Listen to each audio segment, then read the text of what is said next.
The works of Charles Dickens, what would they be without London? For Dickens, the city fed his imagination. He was a rock star. He was the most famous man in the world. He kind of learned London in the way that a cabbie might learn it. London was Dickens's canvas.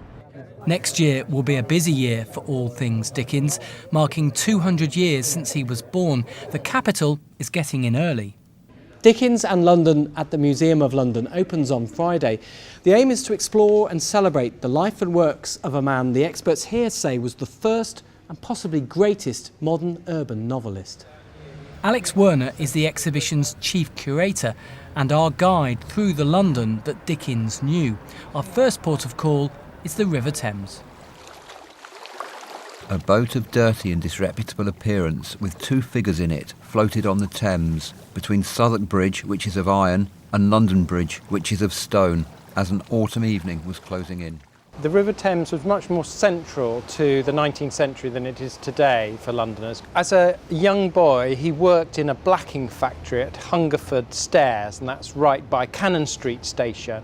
And then when he fictionalises his early childhood experience in David Copperfield, he moves that location down to Blackfriars, near Blackfriars Bridge, and it becomes a bottling warehouse. And in the really evocative description of that passage, he talks about the rats scurrying around in the basement of the building and then the muddy foreshore along the river. At the end of an evening, he would go and visit his father and his family who were in the Marshalsea prison, the debtors' prison, which was on the south side of the river. She watched his face as earnestly as he watched the river, but in the intensity of her look there was a touch of dread or horror. In Little Dorrit, he calls it a deadly sewer. In Dickens's life, the river turned into a sewer and it stank and it was very, very unhealthy. It's impossible to think of Dickens without associating him with the River Thames. It's one of the exhibition's themes, and Londoners are being encouraged to take a book down to the water.